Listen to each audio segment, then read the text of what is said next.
So, Case, we actually had several episodes of the TFL Talking Trucks podcast that were on location recently. Yeah. So we were traveling around. So we haven't been in the studio for very long recently. And so much happened. I don't know where to start. Like, so much truck news. There's a lot to talk about. We've been out testing a lot of new trucks, especially HD trucks. Yep. Which is always our favorite. Yeah. I would say it's definitely my favorite. It's mine too. Yeah. So there's been a ton going on. There's also a lot of news going on. So plenty for us to talk about today. Yeah, so I kind of want to structure this episode of the podcast in kind of two, maybe three big sections. The first one is kind of rapid fire news. Sure. Also, part of that, my second section is sales data, because this is April 2025, and every manufacturer in the United States basically published their sales results for Q1, the first quarter of the year. And I want to discuss that a little bit, and also kind of talk about all of our heavy-duty truck testing. Yeah, because at this point, we've run the 3 HD trucks on the market, all diesel, through the battery of tests that we like to run any truck through, with important stuff like getting them on the Ike Gauntlet, doing some towing, and not so important stuff like drag racing. Well, but also fun. Yeah, Yes. well, we like to have fun. We've done a couple of road trips. We've taken all 3 trucks to Moab, although not at the same time. Not all at the same time. That's true. We took 2 of them at the same time together, the Chevy Silverado Trail Boss and then the heavy-duty Rebel Ram Cummins. So we did that. And then you took the Tremor, the Power Stroke Tremor, also to Moab, but slightly later. Slightly different time. And we took the new F-250 Tremor to Moab with a 100-year-old Ford truck on the trailer behind it that we also drove a little bit in Moab. And that video went up pretty recently. So we can talk about all the cool stuff we've been doing with trucks. Well, how much time do we have? Do we have like a couple of hours? Yeah, we're going to have to speed run it, man. We got to use our hour clock. Sure. Our hourglass. We timed this hourglass, and it does about 14 minutes and 24 seconds. Yeah, so as long as we keep flipping it, 4 or 5 times, we know we're doing We'll see good. if we remember. Well, let's start with rapid fire news. So first of all, the folks in other markets, especially like Australia, they're getting a 2026 Ford Ranger Super Duty, which is a little confusing naming for us. It is, because over here, the Super Duty has always been F-250 and up. It's never been an F-150. It's never been a Ranger. Super Duties are those trucks in particular, and not this. But this Ranger Super Duty that the Australian market is going to get is so cool. It might even be cooler than the Ranger Raptor, which we absolutely love. So that's a big statement. Exactly. And we received a few messages from you guys asking us, what do we think of the new Ranger Super Duty?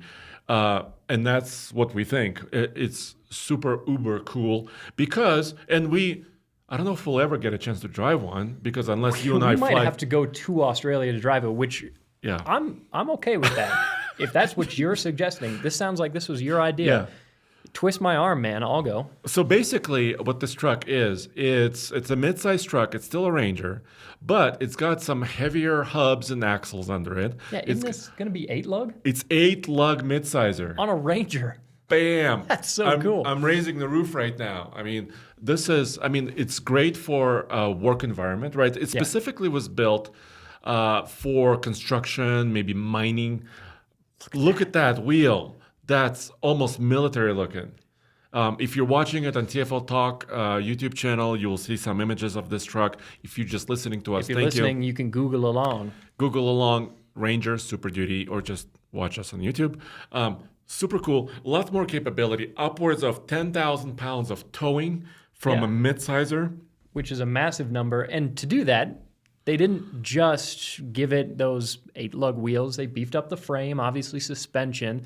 The other really cool thing about this is powertrain is going to be available with a diesel V6, which is pretty sweet. And of course, we probably will never get it in the United States. I doubt it. Unless a lot of different stars and moons align. Too many. Also, it's going to be...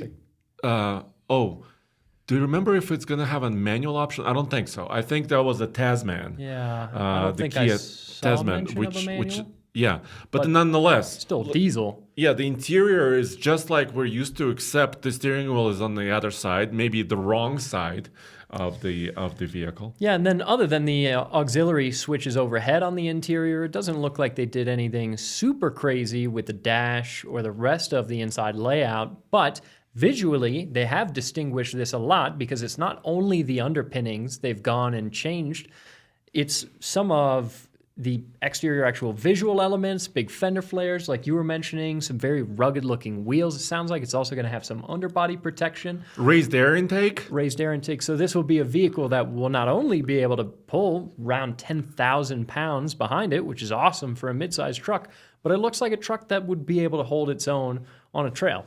And it also could be the dream of overlanders and campers. Anywhere, right? Because you could just pile stuff on top of it. Yeah, you put a rack system, you put a camper or maybe a tent on top of that rack. You can bring all of the things with you. And I mean, the cab is not humongous, but you and I have tested our Ranger Raptor many, many times, and most of us fit in the back seat of the Ranger pretty well.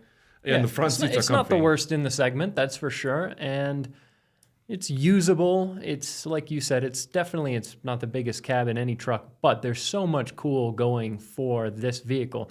And all of this stuff is cool because it's done to a midsize truck. Because if you want a rugged diesel pickup truck that can go on a trail, the F-250 Tremor or any of its competitors that we can get here in the States, we'll do it. You can buy. Yeah. This is cool because they're doing these things to a mid-sized truck. So the fact that it is compact, but it's got some of these features we're talking about, that's what just makes this stand out and what makes it really rad. Exactly. And 34-gallon fuel capacity, that's... Which is huge. Yeah, that's like, well, really half-ton or heavy-duty territory. That's a lot. I mean, yeah, so we could talk about this for hours. Let's move on. Because Tommy, went to South Korea, actually, for the auto show. And by the way, thanks to Hyundai for inviting us. That was really special. And he saw a Kia Tasman there. Yeah, and the Tasman has also been in the news quite a bit, partly because it's got, I don't think it's anything new to say that it's got controversial styling. It's a very interesting looking truck. It's very controversial. Yeah, but some really cool features on this truck. Yeah, and he saw several different versions. They had an Off-Road X Pro version of it in this kind of sand color with black accents. Which matches his shirt. Yeah, well, he looks like he's ready to jump into it. But look at that. It's accessorized, so it's got kind of a rugged-looking bed cap on the back of it. And side steps. Slightly knobbier tire, roof rails. Yeah, the styling is something to behold. I don't know what it looks like in person. You know how vehicles sometimes look differently in person? For sure. You kind of got to withhold judgment a little bit. And until you actually see it in the sunlight or actually see it in person.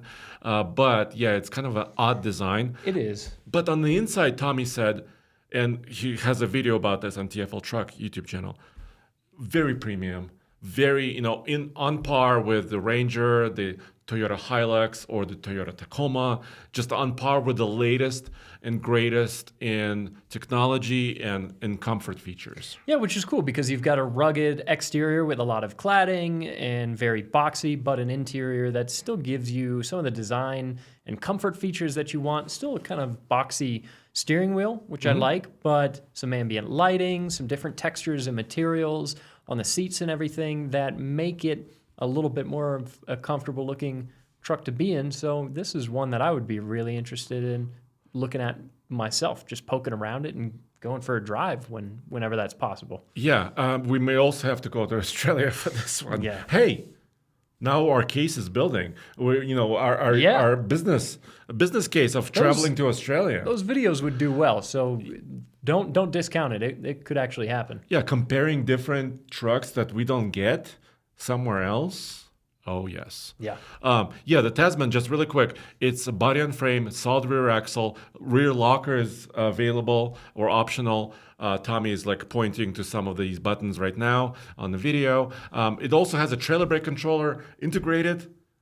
Yeah. What's not to love? I mean, it's really cool truck. A lot of smart stuff. These are many of the things that we like to see in any pickup truck. So who knows if this will also come to the United States, because really it would have to be built in North America or United States. For sure. Because of different, chicken tax or tariffs, different situations. As with any pickup truck, it's pretty impractical to try and build it outside of the States, as we've seen with the Ineos Grenadier Quartermaster. Yeah. Very much more expensive than the SUV version just because it has that bed and it gets taxed 25%. Okay, so that's just like a little taste of the news. Rapid fire. Rapid fire. But now let's look at sales. Let's start. Where should we start? Mid-size or full size? Where do you want to go? Let's go from small to large. All right, small to large. And actually, mid-size includes little baby pickups like the Maverick. That's true. They kind of get lumped in the sales numbers. You just drove the Lobo, didn't you? I did. I just came from that event. Is this podcast going to publish at a time where I can talk about how it drives? Yeah. Yes. Cool. Yes. Perfect. So tell me all about drifting a Lobo. Did you try to drift it? A little bit, yeah. Okay. I think it's definitely possible to drift a Lobo. It's not a Mustang. We have to explain what the Lobo is a little bit. So the Lobo is the performance version of the Maverick. To my understanding, Lobo means wolf in Spanish. Yes, that's my understanding also. I'm not a Spanish expert. Yeah. But yes, it's a wolf. Yeah, and this is the same EcoBoost engine that we've tested in a lot of Bronco Sports, which, if you've ever driven the 2-liter Bronco Sport, you'll actually probably be pretty impressed with how well it merges in with traffic. They're not super slow. So the same is true here of the Lobo. It's decently quick. It's a fun vehicle to drive. They give you paddle shifters. The paddle shifters aren't the most satisfying things to use. They're a little plasticky and they don't have a very large range of motion. But I love the wheels and some of the available styling that you can fit to the Lobo here. It's lowered a little bit, and it's got a pretty trick rear differential like what you would find in the Tremor.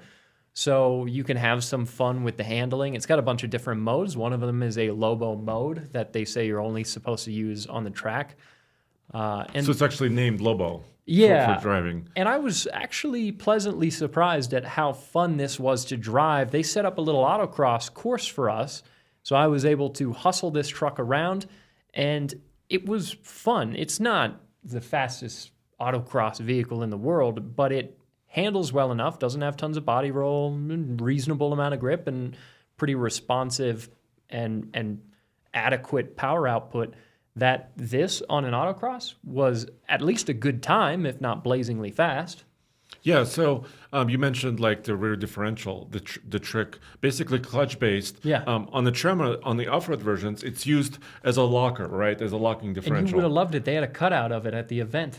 No way. And I made Cole get a shot of it. Thank you, Cole. And so we can actually see it if we watch your video on TFL. So check out oldtfl.com once again. I love those cutaways. Dude, I was recently in the Mack Museum, Mack Truck Museum. They had so many cutaways of the historic engines, historic transmissions, manual transmissions, automatics. Dude, I was in heaven. Our sources at the manufacturers tell us that those are pricey things to make. Actually, those complicated those differentials. Cutouts. Yeah. Oh, and the cutouts. Yeah. Those displays. Well, because first of all, you're ruining a differential. You're cutting it. And to get it all polished and cut the right way and make it look nice and presentable, apparently pretty difficult to do. And also conveying the information you want to convey, right? But it was cool to see. You want to see some of the clutches, you want to see how it works, some of the gears. Yeah, on that Lobo differential, you could see the clutch packs that were on each side of the pinion, and you could see some kind of actuators that were placed right over top of those clutch packs. So pretty neat visual, and definitely the Lobo, for something with a bed on the back of it, handles well. But I mean, styling is, in the eye of the beholder, if you love it or hate it. But once again, it's something you want to experience in person, probably. We were talking about this earlier just off camera. The grille is arguably a little controversial on the Lobo. Yeah. I thought that it looked better in person than looking at it through pictures. It didn't bother me a ton walking up to the truck. It's a unique look for sure, but not one that really puts me off in any huge way. I think some of the biggest drawbacks with this truck, for one, especially if you spec them out with a lot of extra features, they can get kind of pricey. What is it, like $45,000 or so? You can spec it into the mid $40,000 range, which for a truck of this size is a good chunk of money. Yeah, it is quite a bit of money. Also, payload and towing are an issue, right? For this one? On the Lobo, so 2,000 pounds of towing. Our Maverick Hybrid all-wheel drive has a max tow package that brings it up to 4,000 pounds of towing, but this is a very specific suspension. It's also a 7-speed version of the Maverick's transmission instead of the 8-speed that you'll get in other Mavericks. So there's a lot done to this to make it a little bit sportier of a drive, and that has, like you said, some impact on what you can spec it out to tow and also your payload. The other thing, too, for $45,000, parts of this interior feel cheap. It's a good-looking interior. They bring some cool angles and design and colors, but as far as if you search around with your hands and pinch some different parts of the plastic, not everything feels fantastic. And if you've been in any Maverick in the past, that's true of all of them. It starts out in life or in the lineup as a pretty inexpensive truck, so you would expect to find some inexpensive materials here and there. But when you're looking at a truck that's about $45,000, then that gets to be a little bit more of a critique than something that you just shrug off. Exactly, because I mean, it used to be in 2022 about 20 grand. Yeah. Or 26 grand now. And at that price, you can 100% excuse some cheaper plastics. I'm not saying that it's a deal breaker here on the Lobo. I think it's a fine interior. I like the seats, and I like the way it looks, and I like the screens. But yeah, just don't go searching too far. So I'm wondering how successful it will be. We'll have to wait and see exactly. I'm sure, maybe, the West Coast, some of the big cities on the West Coast may buy a lot of these. I don't know if we'll see many here in Colorado necessarily. Yeah, it's all-wheel drive, so it would work. Yeah, we'll have to wait and see. You could definitely use it. But back to sales. Yeah, back to sales. So we have first quarter sales for midsize and compact trucks. So speaking of Ford Maverick, which is a little bit lower on the page here, the sales went down a little bit, but they're still selling a lot of Mavericks. So 38,015 Mavericks were sold in the first 3 months, which if you multiply it by 4 for the year, that's almost 150, 160,000 of them. Which is good sales and pretty consistent to what it was first quarter of 2024. It's 1,000 units off. Yeah. Also considering the fact that they've been, over the last couple of months, transitioning into the new Maverick, so there might have been people holding off on buying a Maverick until the new ones came out. And also them ramping up production on the new Mavericks. So there could be some amount of impact there. Yeah, and Hyundai Santa Cruz is also here because it's basically a competitor to the Maverick, slightly different, maybe a little bit more refined in some areas. Sales of the Santa Cruz are down 21% year over year from 2025 to 2024 Q1. And they're only about selling 6,600 of them a quarter. Yeah, so the Santa Cruz sales are dwarfed by the Maverick, it's fair to say. And it's still just a couple thousand roundabout down on sales, but when you're selling less than 10,000, that's a much bigger percentage. So there's maybe just a little bit of a reduction in interest in compact trucks. Yeah, it's hard to say. And right now, a lot of things are happening in the industry, including, the tariff announcement that just came out, a few days ago. Yeah. And also some manufacturers responded with employee pricing on all of their vehicles. Yeah, Ford included, and Stellantis is included in this. I'm not sure about Hyundai right now. What they're doing as far as some incentives. Yeah, it's a little tough to keep track because things are very volatile. There's a lot going on in the news world, which is nice, for one, because that gives us a lot to talk about at work. But it's a lot to keep track of. It is, yeah. So that might affect, April and May and June sales a little bit. So we'll have to wait and see. Let's take a look at the mid-sizers moving up because Toyota Tacoma has been, locked in as the leader for last several decades or at least years. And it's the same here. And they had They had a slowdown when the new one was coming online, right? So a year ago, if you looked at the sales of the Tacoma, they sold in Q1 of 2024 about 21,000 of them. Yep. In the first quarter of this year, 2025, almost 60,000 Tacomas were sold.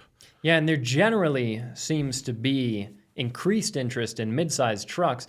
But it is interesting to see just how well this new Tacoma is doing. Like you said, off to maybe a little bit of a slow start, But for all of the flack that we see these new Tacomas getting online, definitely a very vocal community of people that don't like seeing the departure of the old, very durable V6. For all of that, there still seems to be a large demographic of buyers that are interested in the new Tacoma and that are following through with their actual purchasing decisions. Yeah, but they're still number one. If you combine Chevy Colorado and GMC Canyon sales, they're at about 35,000. So there's still almost 25,000 off of total Tacoma sales, which they still have a ways to go, but they improved in a big way by about 71% as well. A Ranger is back also, sold about 15,000 over the last 3 months. Yeah, not bad. Which is good numbers in the midsize segment. It's a little bit better than the Frontier. Frontier is actually doing decently well, which makes sense, because the Frontier is still a little bit more of an old school kind of offering in the midsize truck market for those who still want a naturally aspirated V6, kind of like an evolution of what the third gen Tacoma was, is what the current Frontier kind of became. Mm-hmm. So, yeah, it's a good truck. Gladiator is aging. And sales are sliding down. By the way, Nissan Frontier sales also decreased. That's true. Gladiator is still here, sold about 12,000 over the last 3 months. Honda Ridgeline sold about 11,000 trucks over the last 3 months. Not a huge change there. But GMC Canyon also improved in sales.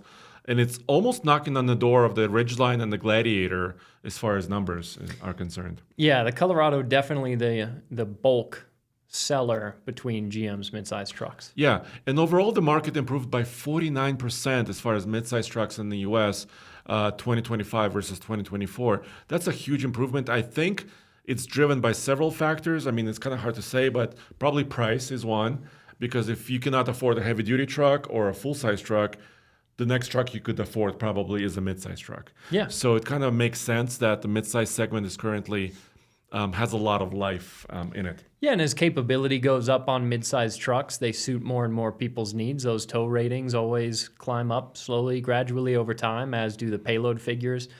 And at this point, for a lot of people's needs, the difference between getting a mid-sized truck and a full-size truck, other than space in the rear seat, might not be that significant. Yeah, so that's cool. Now let's take a look at full-size trucks and heavy duties. Let's take a look at what's going on here. We can get a little preview. So I did all these numbers, kind of went through line by line as well. And there's a couple things going on. First of all, overall, the market for full-size trucks, this is including heavy duties, was up about 7.4%. Also a significant improvement. I mean, 7% is a big number. Nowhere near what we just saw with the midsize. No, but still sizable number. Still good. And of course, the full-size segment is a lot larger than overall. It's about 5 times larger than the midsize segment. Overall, the full-size truck segment was about 516,000 trucks overall. But if you combine Silverados and Sierras, they're still number one as far as manufacturer is concerned. Yeah, so it's less compared to Ford if you separate GMC and Chevy. But if you combine GM's two different truck brands, then yeah, that's the bulk seller. Over 200,000 trucks sold in the first quarter of 2025. That's a lot of trucks. Yeah, and then they improved, that number improved by about 5.1%. But Ford came back in a very strong way last quarter in Q1. Sold about 190,000 F-Series trucks. This includes F-250s through F-600s. Yeah. And they were up 24.5%. So they were able to pick up a lot of ground last quarter. It may have something to do with the slide on the Ram side, potentially, because Ram was struggling to sell as many trucks. So maybe Ford came in and maybe picked up a few customers there. It's kind of hard to say. Yeah, sales on the Ram are down a little bit. They're similar in first quarter of 2025 to what GMC's are selling in production numbers. And it makes a bit of sense because we've known for a while now that the new Ram trucks are coming. So again, kind of like we were talking about before, there might be people that are waiting for that new generation of the truck. With the ZF 8-speed automatic and the other improvements that they've brought along, could be part of it. Exactly, but Ram truck sales went down about 11.8%. Toyota Tundra also slid a tiny bit down, sold about 35,000 trucks. And then it's a little bit cloudy as far as the data is concerned for like how many Cybertrucks were sold, how many Rivian R1Ts were sold, because Tesla and Rivian, they don't break out those numbers when they report them. Also, I mean, electric trucks are still selling. Hummer moved about 3,400 electric trucks and SUVs last quarter. A big improvement over the previous quarter, the same quarter in the previous year. Yeah. But it's nowhere near the numbers that we're seeing with most of these other truck categories. Exactly, and the Sierra EV is now online. They sold about 1,249 trucks. Silverado EV sold about 2,300. And I was talking to our friend Sam from Wheel Bearings podcast. Yeah. And Sam actually, because I asked him if he had any extra data, for some of the electric trucks.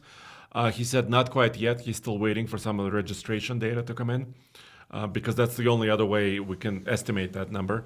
But he was thinking maybe about 11,000 Cybertrucks were sold in the first 3 months of 2025, which puts it kind of up there. That's big sales compared to the others on the board. But nowhere near to where it was promised a year ago, right? When Tesla was reporting 1 million reservations for the Cybertruck.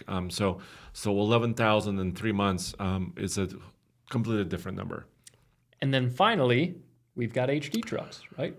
Yeah, so not many companies break out HD trucks, but at least we know that, here we go. So we know how much Silverado HD and Sierra HD, how they're doing. They're doing actually better than light-duty GM trucks.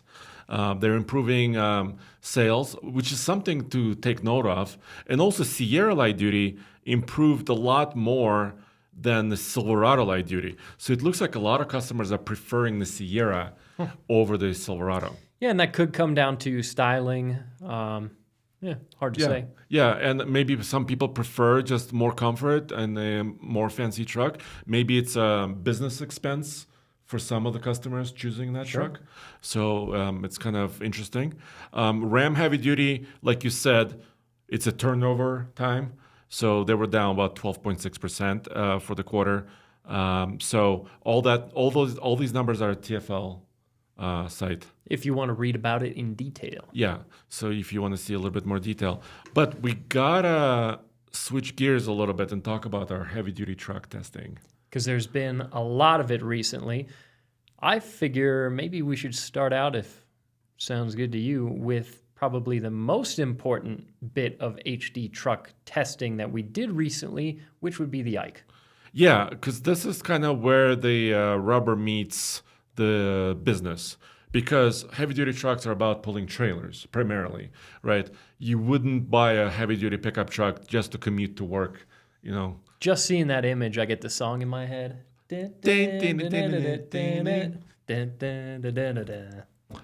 Yes, you're a better artist singer than Oh, yeah? I am. Yeah. That was my best effort. It was also a premiere of my new cowboy hat.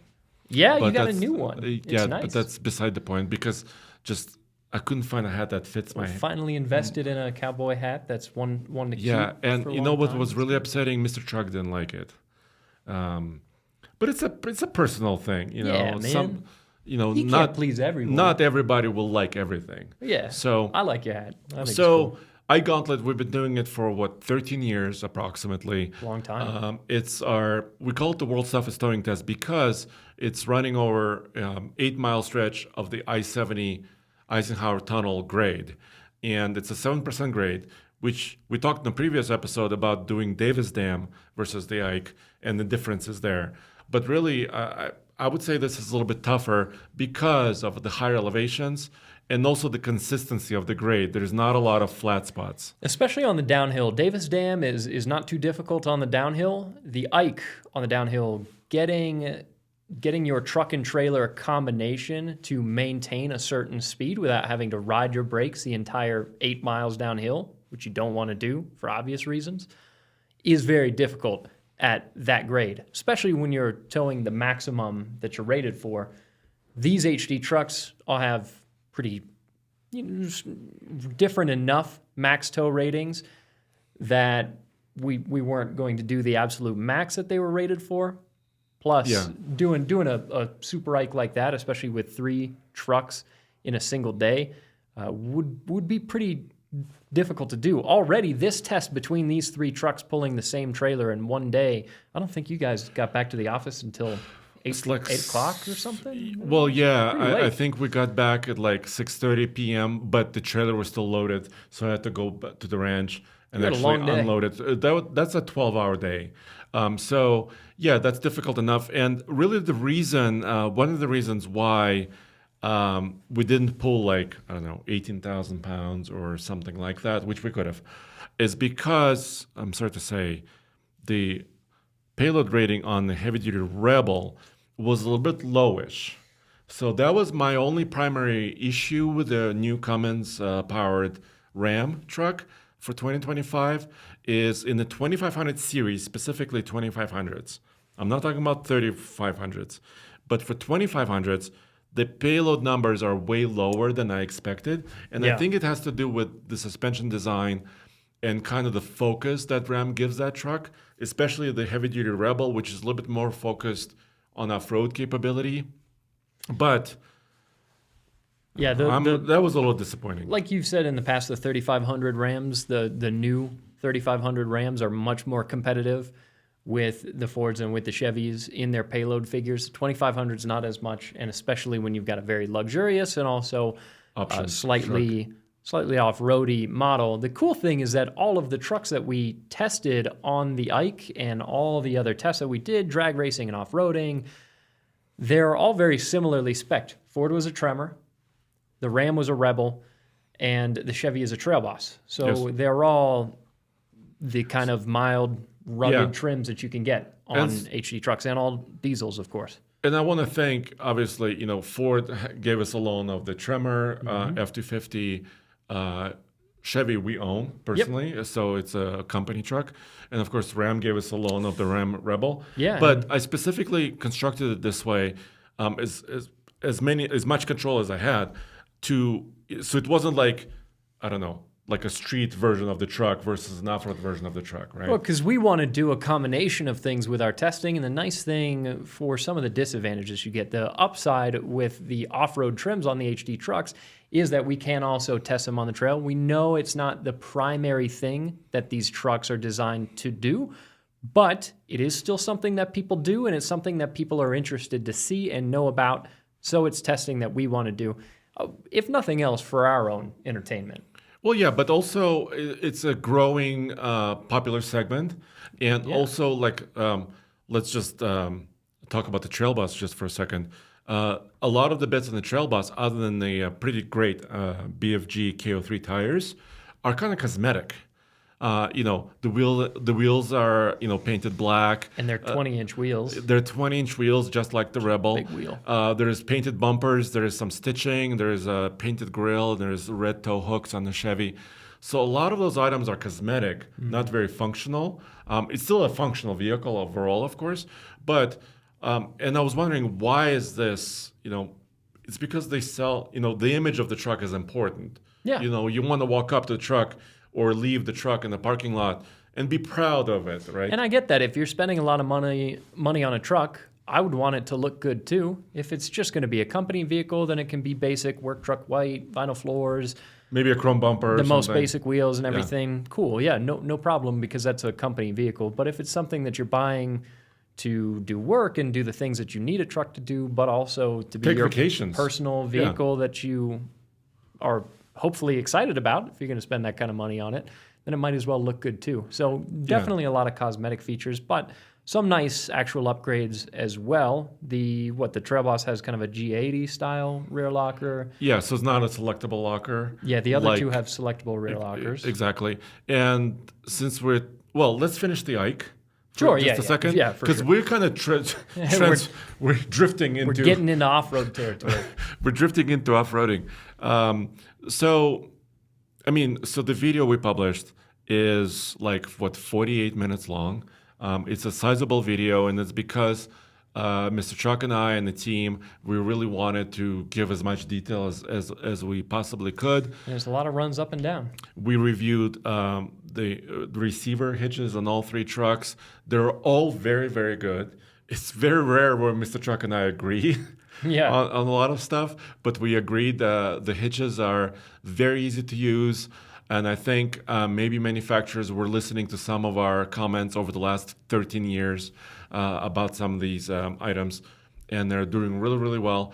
All three trucks descended the mountain with one brake application, which was one of the best results that we've ever had. Yeah, because they all have exhaust brakes, so they all handle the downhill exceedingly well. And Ram, we mentioned this already in previous videos. Ram, I think we agree on this, has one of the best exhaust brake features of them all. Yeah, it's very, very consistent, very predictable, which is nice. And also has some feedback. You can actually hear it. Yeah, you can hear it, you can feel it.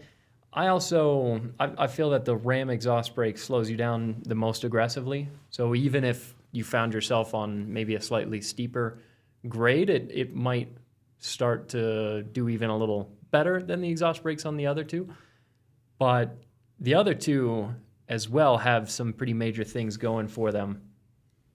And the Ford system, they also have an automatic feature just like Ram. GM does not have this automatic feature on the exhaust brake right now, which kind of maintains a certain speed. So an exhaust brake is basically you're partially closing the exhaust path, building back pressure, and that kind of slows down your vehicle. And GM is good at slowing you down, maybe not the best at it, but you kind of have to prod it and you kind of have to accelerate because it won't maintain the same speed. Right. Basically. So it's a little bit, people wrote comments. Of course, you commented and said, Andre, why don't you put it into cruise control and just let the vehicle handle it? But then we won't be able to really measure how many times are we touching the brakes, right? Yeah. So we won't be able to measure that. Yeah, it's just not how we run the Ike. But on the uphill, the nice thing about all of these trucks is that they have great power and tons of torque. The newest of these trucks is the Ram, and the newest thing about the Ram's powertrain is the new ZF 8-speed, which we already got to test a fair amount on the launch event for the truck. We had it at Davis Dam, like you mentioned. Yeah. And we're towing close to 20,000 pounds at one point, so got to feel out the truck a little bit. That new 8-speed is definitely a huge improvement over the old 6-speed, but the Ford and the Chevy both have 10 speeds. Exactly. And I want to compliment also, again, the Ram new 8-speed transmission. Very, very smooth. And I think it matches the smoothness of the other GM and Ford transmissions. Of course, we're not talking reliability right now. I mean, we'll have to wait and see how all of that shakes out. But the smoothness and the capability of the transmission is very, very nice. Also, we were monitoring some of the temperatures during all of these towing tests. And the Ram transmission seemed to be having the coolest temperature of, I believe, about 155 degrees Fahrenheit. We're pulling, 11,000 pounds. This is not a total joke.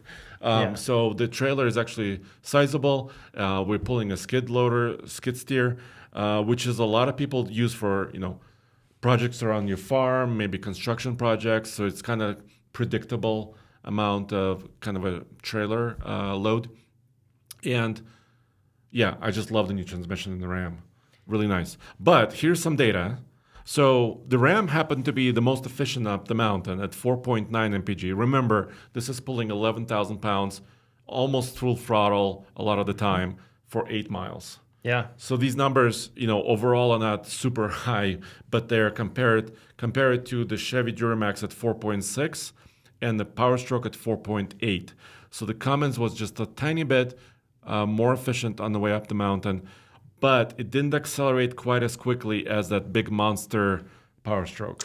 Yeah, and it makes sense because the Power Stroke, 500 horsepower, 1,200 pound-feet of torque. The Ram, 430 horsepower and 1,075 pound-feet of torque. So down on power compared to the high-output Ford, which is what we were testing against. The standard output Ford is 475 horsepower? Yeah, still more. And 1,075 pound-feet of torque. So very similar to the Cummins. Pretty similar, 40 more horsepower, but torque is kind of the main consideration. And then the Duramax, of course, 470 horsepower, so very similar to the standard output Ford, and a bit more than the Cummins, but 975 pound-feet of torque, so the least torque by about 100. So when the dust settled on the iGauntlet, just to wrap up that portion, Mr. Truck and I, we voted for the Ford. And it was very, very close. We discussed this in detail. You guys can watch the video. But the fact that Ford had all the gauges we wanted, like the Ram, it was a little bit quicker, a little bit easier to drive as far as just the ease of it, right? Just pulling the trailer as if it doesn't even exist. It was a little bit quieter too in the cabin, just a hair quieter. So by the narrowest of margins, we kind of voted for the Ford. A lot of people made fun of me. They said it was very predictable that I always vote for the Ford on the Ike. That's not completely true, because I remember we tested dualies, all the big pickup trucks in 2017, and the Duramax won that comparison. Yeah, and you've owned a Duramax in the past. And yes, exactly, 2002. But Ford had a slight edge here on the Ike. But let's talk about the drag race. Yeah. Drag race was interesting. It's not really what we expected when we were sitting down and talking about it, because if you just look on paper, the Ford was going to win this. Yeah, the Ford was easily going to win. Now, to kind of kick things off with talking about the drag race, it's also worth mentioning, of course, drag racing, not what HD trucks are designed to do, granted, but we're just some guys with trucks and cameras, and we have access to a drag strip. To an airstrip. Oh, come on. We're going to do a quarter mile. But also, in. you mentioned, enjoying the looks of your truck. Well, you're also paying, what, $80,000, $90,000, $100,000 for one of these. And you also have to enjoy the power of this truck. And these trucks make a lot of power and even more, quite a bit more torque. So it's interesting to see how they do on acceleration unladen. And we would love to be able to do some trailering acceleration runs. It's not what the folks that operate the airstrip that are kind enough to let us use it want. So there might be a way at some point we can work out a trailering acceleration run, but with our current setup, not something we can really pull together. But to no surprise, the Ram versus the Duramax shot away from the new Cummins. It's got more horsepower, it's got more gears, it's actually lighter, even though it's a longer wheelbase truck. Yeah. And the thing about the Cummins and the Ram, a lot of torque, but it's not a rev-happy engine. Yeah. Those two diesel V8s seem to really like to ring out and live in the top end, and the Ram kind of short shifts and lumbers along.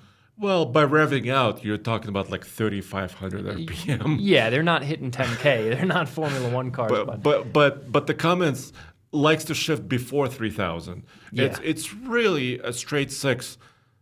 That's kind of how semis do. I mean, for a semi truck, if you're running at 2,000 RPM, you're way up there in as far as RPM range. So, and that's how the character of the Cummins engine as well in the Ram heavy duty. I was really rooting for the Ram because I wanted that 8-speed and the improvement in horsepower that they made and all those things. I wanted it to combine for really like a lightning fast. Yeah. But like you said, it's not the character of that engine. The character is a little bit more, let's do some work. It's just not how it's designed to act from the factory. But the real surprise in the drag race was the high output Ford versus the Chevy. And I think that the Ford actually makes so much power and so much torque that it really has to scale back on that as it's accelerating to keep from just throwing the tires off the wheels. Yeah. Because it's a heavy truck, it's a lot of torque. The Chevy seemed to be a little less limited because we ran several races and the Chevy, the Duramax, consistently pulled away from the Ford. You could kind of see it if you're watching it. And that's why we love doing drag racing, because you and I can take the trucks with trailers, and we did it on the Ike, actually. Yeah. We did acceleration with trailers on the Ike. But it's one thing doing it one by one versus compared side by side, because it's a very visual thing. And one thing being hooked up to a trailer versus unladen on an unprepped surface, but still kind of a drag strip. Yeah. And the Chevy almost seems to be a little bit of a Goldilocks zone for unladen acceleration, if that's something that matters to you. And that doesn't surprise me a ton after driving Duramaxes around because they are sporty trucks. Yeah, and we're talking about like 0.1 of a second here. So we're not talking huge margins. No. But the Duramax, in certain conditions, we tried two-wheel drive and four-wheel drive, several races. An interesting thing happened in the four-wheel drive because the Ford leapt off the line, but then slowed down almost a little bit. Seemed to once again kind of pull back. The one area where the Ford did win was a rolling race. So from a dig, the Chevy just seemed to pull less power. But if you're talking about passing power, if you're going down a long stretch of highway and you see an opening and you want to pull out and get ahead of a car, then the Ford seems to do that a little bit quicker, but it's pretty marginal. All of these trucks make tons of power and tons of torque. Okay, so now it's a little bit more even. You know, Ford edged out on the Ike. GM truck, in many cases, edged out a little bit on the drag race. Let's talk about off-roading for a second. Because that's, let's talk about, why is off-roading important in a heavy-duty truck? It's not like you're going to climb Moab with them every day, but on the job site. Yeah, you definitely come across rugged job sites. And if you want to go outside of the diesels, still the king in the HD off-road category is going to be the Ram Power Wagon with front and rear lockers and a winch. Disconnectable front sway bar. Disconnected sway bar. Yeah. So that is a great truck. But if we're focusing on the particular diesels that we were testing, the story is a little different. Exactly. And the Rebel, does offer a lot more towing than the Power Wagon. The Power Wagon is rated under 11,000 pounds of towing, like 10,500 or so. The Rebel is rated at about, 18 to 19,000 pounds of towing. So if you do want to pull a trailer, the Rebel HD is kind of where you should lean towards, of course, or dually, depending on how much depending on how much you're pulling. But job sites, going out on a vacation with your family, maybe pulling a camper, but also leaving a camper at the campsite and exploring in your truck. Just going a little bit further. Those are some of the use cases. So the Chevy, we're watching our GM Trail Boss Heavy Duty versus Heavy Duty Rebel in Moab. This was Roman and I. Unfortunately, we couldn't get the Tremor there just on this moment. But the one benefit that the Ram has, it's a shorter wheelbase. Yeah. So the wheelbase is around 10 inches shorter, which makes it a slightly bit more maneuverable. All these trucks are giant. And compared to the Chevy, and similar to the Ford, it does have a selectable rear locker. Yes, so it's very predictable. Where in the GM truck, the G80 works. Got to let it spin a little first. Yeah, and you saw that clip just in the beginning of this video and also coming up where there's an obstacle called One Tree Hill. Basically, it's kind of a little bit off camber to the left towards a tree, and it's a very steep climb. And the GM truck rotated a little bit because it needed time. Started sliding toward the tree, which is not what you want. Yeah, it needed some time for the locker to engage itself. And while the mechanical, gears were trying to mesh, and the locker was being selected, it actually, and that's not very pleasant when you're flying towards a tree. That is exactly the worst case scenario on One Tree Hill, is sliding far enough to touch a tree, which didn't happen, which is good. Yeah. And props to Roman for sticking with it, because I probably would have let off there. Yeah, which is probably also could get you in some trouble because then you have to back up, right? Yeah. Which is not ideal. Yeah, and the G80, definitely not as predictable. It still gets the job done, but all of these trucks, one of their biggest limiting factors, other than suspension comfort, because they all ride pretty stiff, one of their biggest limiting factors is visibility. And the Ram is a particularly bad example of it because these new Rams have a hood design with this big bulge in the center that is completely for no actual use. It's purely a styling element. And not that it's a bad looking hood, but when you're sitting in the driver's seat, you see this unbelievably large mound in the center of the hood that didn't used to be there on previous Cummins generations, and it blocks a lot of your visibility. All of these trucks, it's hard to see over the hood, every single one of them, because they've got these big, tall, boxy front ends. So depending on where you're driving off-road and what the pitch, the angle of what you're driving over is, you might not be able to see what is 15 feet ahead of you on the ground. So by the time you're actually driving over some of these rocks, you don't really know where your front tires are relative to them. And these camera systems become something that you kind of have to lean on more than I would like. I don't love leaning on these camera systems. They've gotten pretty good. They still flatten out a lot of the rocks. I'd always rather just be able to look out of the window and see what's immediately in front of me. And you really can't do that on these trucks. But the Ram, it just feels like it made that sacrifice to no benefit. Exactly, but I have some good news. I agree with you. The hood bulge is taking away a lot of visibility in the new Ram, but it's a feature of the Power Wagon Sport Hood and the HD Rebel Sport Hood. I recently did a video that we haven't published quite yet, where I compared the Rebel against the Tradesman, the new Cummins, and also Laramie, and those have flat hoods. So it's only if you get the off-road models that you can't see what you're driving over. Oh, geez. I don't know why that's the case. Anyways, so at least there are options. You can buy different trim levels. That's true. If you want to get really extreme, you could maybe swap out the hood, order through your dealership or something.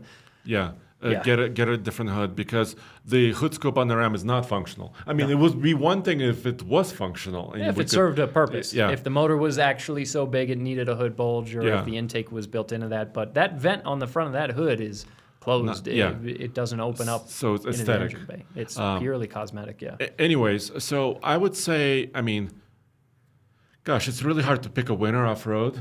I also want to ask you about what happened with the Tremor. Yeah, Tommy and I took the Tremor off-road. On fins and things, too? On the exact same trail, same kind of conditions. It was a week apart that we took them there, so the trail would have been in the same condition, especially as few people as are there. Yeah, we haven't published the Ford video quite yet as we're recording this. That one hasn't gone up yet, but the Ford did well considering its size. Once again, good tires, good traction. Having the selectable rear locker is always nice. Did you slide towards the tree any? Do you remember? A little bit. Yeah, so had the rear locker engaged and had enough spin that it was sliding toward the tree. So backed up just a little bit and carried some momentum into it, because the initial run at One Tree Hill was with as little momentum as possible to try and test out the traction and the four-wheel drive system. So using a little bit of momentum, got it up there, no problem. Like the other trucks, it's got quite a bit of clearance. It's got big diameter tires, so none of that is an issue. Clearance is pretty good. The biggest drawbacks, other than visibility and suspension comfort, like we talked about, which you can work around, is the size of the truck, the length of it, the width. And also the weight of these trucks. Yeah, all of that really factors into how well they perform off-road. And also, we didn't take any of them up the wall. So there's an area where you finish one of the loops on fins and things, and then you can go right toward that big wall that we've done in some other vehicles. We've done it in some modified heavy duties. Heavy duties. Yeah. It wouldn't be a great idea in the 3 trucks that we've just had at the office. Exactly, because they don't have any extra lift to them per se. Plus, the breakover becomes a problem, right? Because once you crest that big hill, now you're kind of high-centered. And a lot of these trucks had power steps. What we don't want to do is smash and destroy one of those, because they can be very expensive. And if you hit those power steps, depending on the design of the step, that can even mess with some of the sheet metal on the other side of it. So it can get to be a pretty big deal. I noticed something cool in the Ram, heavy-duty Rebel. When I selected four-wheel drive low, the steps disabled automatically. So they stopped So deploying. They won't open up into a rock, which is smart. That's a good feature. Yeah, so that's, and that's when, the technology is working for you, not against you, because there's a lot of instances in new vehicles where the technology is just kind of getting in the way of different things happening. But sometimes these manufacturers really have the technology that really helps out. So it's really hard to pick a winner. Yeah. I did have a tiny scrape on the hitch of the Ram, on fins and things, especially on the butt scratcher part. And then I scratched a little bit of, there's a plastic trim piece on the rear bumper. I also scratched that. Did you scratch any of the bumpers on the Just Ford? a hitch receiver. Okay. So it didn't touch a bumper. So it's kind of difficult to judge, especially because off-road, so many variables are happening, different drivers, different styles. Yeah, they're relatively evenly matched on Oh, that's off-road. painful to watch. Yeah, I'm tough. scraping a little bit of my bumper. Oof. So that may have been my fault. I mean, I'll claim my fault because if I chose a slightly different line, it may have been a little bit better. So, anyways, very close. They all did it. But the Ram, I mean, I did use a little bit of momentum on One Tree Hill, but the Ram actually never slid, never stopped once. So it was very confident. Yeah. So maybe giving it to the Ram. What do you think? Yeah, maybe because it's also remember we took our previous 2022 Ram Cummins. It was kind of jerky. Yeah. Definitely gets the award for most improved. The new transmission in low range is a lot easier to modulate the throttle on. The old one, like you said, Yeah, very on-off. Yeah, and also you can get some feedback from the display. It'll tell you which gear you're in the Ram, and usually starts out in second, and kind of helps that smoothness. Yeah. So if I had to weigh in my feeling about it, I would say short wheelbase off-road on the Ram is nice. And the availability of the Power Wagon is also a pretty big deal. So in off-road, maybe give it to the Ram. I think, so now it's getting even harder. You know, towing test, drag race test. Let's talk about efficiency while towing. Yeah, because we've done a couple tests. Like you mentioned, there was the brief MPG on the uphill of the Ike, but that's just a stretch of 8 miles. Yeah, Ram... And we were basing it on the trip meter itself. And Ram did better according to the trip meter. But then the three of us, you, Tommy, and I, we took the 3 trucks. We haven't published this yet as of this podcast taping. But we took 3 identical trailers. Well, one of them was not quite identical to the other 2. And we ran Denver 100 RMPG loop, which is 111 miles around Denver, Colorado, using basically toll roads, highways for the most part. And I was expecting Ram to be near the top, but it was kind of a bummer. It was what, right in the middle? I think the Chevy came in at the bottom, then the Ram, and then the Ford did the best. And then the MPG. Ford did the best. Yeah, so the Ford is actually quite impressive still. So the similar thing happened with the dualies when we tested them 2 years ago. The Power Stroke high output dually with the same trailer load was also more efficient. So I thought, is the Ram, going to beat it this time or not? Ford came out on top as well. And I think it just has to do with something and we're talking about off-road trucks too. These are not special towing specifications of these trucks. Yeah, there's more efficient trims out there for sure. So it was quite impressive what Ford is able to do with the engine design, and just maybe the 10-speed was a little bit of a benefit with just, and how much torque it has. Yeah. I think for the most of that loop, I was probably in 10th gear. That's just how much torque that Power Stroke has. It doesn't have to downshift. It's not breaking a sweat. It's not breaking a lot of sweat. We were pulling 28-foot long box trailers. Pushing a lot of air. And also it was windy. Yeah, it sure was. Yeah, so the Ford kind of eked out on that, on the efficiency. So. Yeah, and overall, we might have to chalk up the Ford as the winner of all of our combined testing, and that's coming from me as well. I don't think anyone would accuse me of being a Ford fanboy. Yeah. I have an old 12-valve Cummins, Yeah. and I love the Rams, and you've had a Duramax in the past. Yeah. The Ford does a great job. All of these trucks are very capable.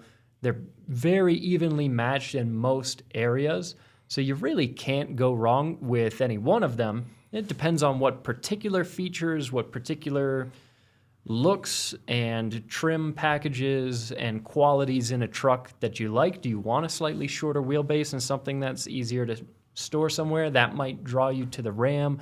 Do you like that really big power output that you can get in the Ford? And GM as well. Fast accelerating. A great combination. Truck. Yeah. A lot of packages you could get. Also a sizable standard bed on that, and some really good tie downs that you can get in those beds. So, and also Ram and Ford now offer power export features in the bed. So Ford has a 2 kilowatt system, and the Ram has 2.4 kilowatt system in the bed. GM is offering just a 400 watt, a lower output system in the bed, and I'm hoping GM will catch up very, very soon. Yeah. And offer a little bit, some of those features too. It's great for powering, saws, power tools, maybe even having some fun, like a little fridge or a cooktop. Also, is the Duramax the least expensive diesel to spec? Yes. Yeah. Right now, the Duramax, it will cost you about $10,000 to get the Allison Duramax combo. Yeah, which is a couple thousand less than the other two. Yeah. The new ZF Cummins combo is $12,600, and the new high output Power Stroke, well, it's not new, but the latest one is almost $13,000. It's $12,009. Although the power takeoff features. So if you have a snowplow, if you're doing some other things with your heavy duty truck, you can get power takeoff features on all three manufacturers, but you have to pay extra on the GM. Yeah. So you have to be kind of mindful of that. If you need a power takeoff unit for additional compressors or hydraulic pumps, it'll cost you a bit extra. Yeah. There. We tried to do as much testing as we can, and that's probably our verdict at the end of it. But at the end of the day, there's no wrong answers. And if you're shopping for a truck and looking for confirmation, then all the confirmation we can give is go get the truck you want. Or buy a Power Stroke. Or you could do that. And the reason why I said that is because, it did win the efficiency test. It did really well in the Ike. It's still, I think, as close as these trucks are, and we're splitting hairs at this point. You just can't go wrong. The Power Stroke is still the benchmark. I think GM and even Ram, I don't know what Ram can do. Maybe they sandbagged a little bit for this year. Because what's happening in 2026 and 2027, and we don't know exactly what the EPA will do with emissions regulations quite yet. We have a separate story about this on alltfl.com. But there's rumors that all three of them are cooking something up. I want to see a 7.2 Cummins. Yes. You know what I also want to see? I want to test a gasoline-powered Cummins. Yeah, that'd be interesting. So it's also somebody available. get on that. Send us one, please. No. So maybe Ram was sandbagging with Cummins a little bit for this year, and maybe they have something, coming up in a year or two. Could be have cool. To wait and see. Yeah, we like it when new trucks come out. It gives us something to do. Yeah, but I have to say it. Power Stroke was still really, really good. Yeah, that's fair enough. Yeah. Anyways, so we'll be testing some dually trucks coming up soon. I really hope, because as good as this Ike was, I want to do another really heavy Ike. Yep. And really push these dualies, because the dualies actually have similar payloads. Yeah. So we can load up as much stuff on them as possible. Yeah, and there's enough difference between the dualies and the 250 or 2500 versions of these trucks that it might yield very different results. So it would make for another really great video. Will we drag race them? Probably. Yeah, why not? Plus, anytime we can bust out some dualies and a really big trailer with some big equipment on it. Well, what's great about drag racing dualies is you have more rubber on the road. Yeah. Which more traction on the road, which means you can accelerate potentially really, really great. That's why anyone buys a dually. Exactly. Let's put slicks on them too. Big Hoosiers. There you go. Yeah. Well, thanks. Well, hopefully this gives you kind of an overview of the heavy-duty truck segment for the latest ones, and the sales data, and some of the cool news that we've had recently. Absolutely, and some of what we've been up to. So that's all for and this. Coming up, huge news. Oh my God, I forgot about Easter Jeep Safari. That's true. That's coming up. That's a little bit more on the car and off-road side. Yeah, that's next week. Jeep is rolling out some concept. Check it out also on our website, TFL Truck, because there's a very cool concept called the Convoy that's coming up next week. I'll be in New York City next week as well for the New York Auto Show. And we'll have Navigator news as well, Lincoln Navigator. As always, we're staying busy. Yeah, so a lot more coming up in this area. Yeah. Thanks. See you.